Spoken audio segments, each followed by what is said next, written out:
भरत जी जो हमारे राम जी के छोटे भाई,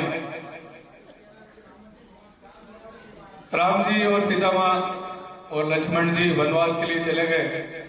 जब वो वनवास को गए उस समय भरत जी ननिहाल में थे। जब उन्हें पता चला तो वो दौड़े दौड़े अयोध्या आए। यहां आकर उनको सारे षड्यंत्र का पता चला। माता कौशल्या के साथ वो रात भर रोए। सुबह हुई, सभा बैठी, गुरुजन, मंत्रीजन, माताएं सभी मौजूद थे। गुरु वशिष्ठ जी बोले कि आपके पिताजी का पहला वचन पूरा करने के लिए राम जी 14 वर्ष के लिए वनवास चले गए। अब दूसरे वचन की बारी है। भरत, अयोध्या की गद्दी संभालो। भरत जी बोलते हैं, मैं गद्दी पर नहीं बैठूंगा।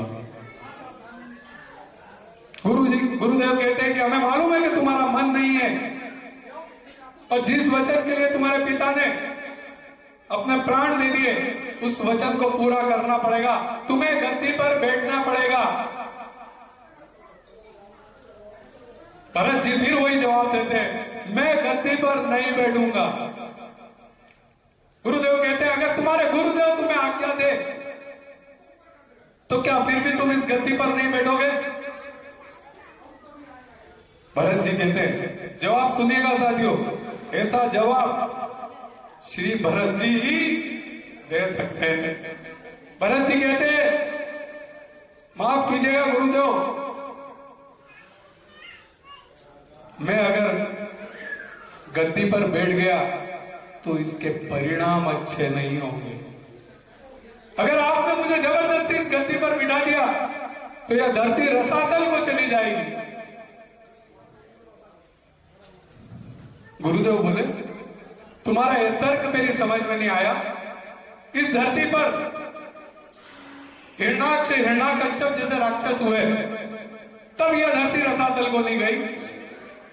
इस धरती पर रावण और कुंभकर्ण जैसे राक्षस हुए तब यह धरती रसातल को नहीं गई। और जब आज भरत जैसा धर्मात्मा इस सिंहासन पर बैठने जा रहा है तो यह धरती रसातल को चली जाएगी। तो भरत जी कहते हैं कि गुरुदेव माफ कीजिएगा, ये धरती जानती है कि हिरणाक्ष, हिरण्याकश्यप राक्षस है, ये उनका भार सहन कर लेगी क्योंकि वो जानती है राक्षस है। ये धरती रावण और कुंभकर्ण का भी भार सहन कर लेगी क्योंकि वो जानती है कि ये राक्षस है। पर इन राक्षसों का काम अगर राम का ये छोटा भाई भरत भी करने लगे तो यह धरती विश्वास किस पे करेगी? ये तो रसातल को ही चली जाएगी।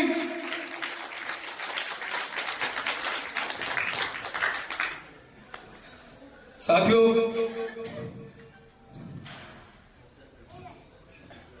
जो उत्तर भरत जी ने दिया वो बहुत कमाल का था। भरत जी गद्दी पर नहीं बैठे तो नहीं बैठे। रामायण के भरत जी हमें एक बहुत बड़ी सीख सिखाते हैं कि जो अपना नहीं है वो अपना नहीं ही है, उस पर अपना अधिकार न जमाए। आजकल 2-4 इंच की जगह इधर उधर हो जाए तो भाई भाई के ऊपर कोर्ट केस कर देता है। अगर कोई वकील हमारे बीच बैठा है तो आप उनसे पूछ सकते हो, 12 lakh court case 12 lakh court case संपत्ति विवाद के कोर्ट में चल रहे हैं। उन सबको रामायण से सीखना चाहिए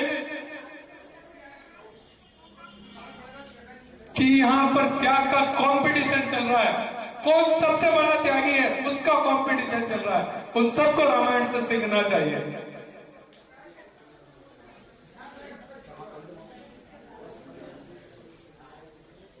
एक और वाक्य इससे जुड़ा हुआ है, उसके बारे में मैं आपको बताना चाहता हूं। सुग्रीव जी राम और लक्ष्मण जी से कह रहे हैं कि मेरा तो मन नहीं था, मुझे तो जबरदस्ती गद्दी पे बैठा दिया। बाली की मृत्यु के बाद जनादेश था, बैठना पड़ा। तो लक्ष्मण जी हंस पड़े। राम जी ने कहा क्यों हंस रहे हो लक्ष्मण? बोले इनकी बात पे हंस रहा हूं, ये बोल रहे हैं कि जबरदस्ती हमें गद्दी पर बिठा दिया। तो राम जी बोलते हो सकता है परिस्थिति रही हो, उन्हें गद्दी पर बैठना पड़ा हो। तो लक्ष्मण जी बोलते माफ कीजिएगा भैया, लेकिन अगर जबरदस्ती कोई किसी को गद्दी पर बिठा सकता तो हमारे भरत भैया को क्यों नहीं बिठा दिया? पूरी अयोध्या के समाज जन, गुरुजन, माताएं सब लगे रहे, लेकिन भरत भैया को कोई भी गद्दी पर नहीं बिठा पाया। क्यों? क्योंकि उनके मन में पद की वासना नहीं थी, उनके मन में आपके चरण कमलों की उपासना थी। इस धरती पर भरत जैसे महात्मा पैदा हुए हैं जो कहते हैं कि अगर हमें गद्दी पर बिठाया तो धरती रसातल को चली जाएगी। और आज के कलयुग में ऐसे लोग हैं जो कहते हैं कि जल्दी से हमें गद्दी पर बिठाओ वरना देश रसातल को चला जाएगा। ये एक बहुत बड़ी सीख जो भरत जी हमें इस कथा के, इस प्रसंग के माध्यम से देते हैं, जो हमें जीवन में उतारना है कि जो अपना नहीं है वो और अपने हक का भी जो त्याग कर दे, वहां रामायण होती है। ठीक है।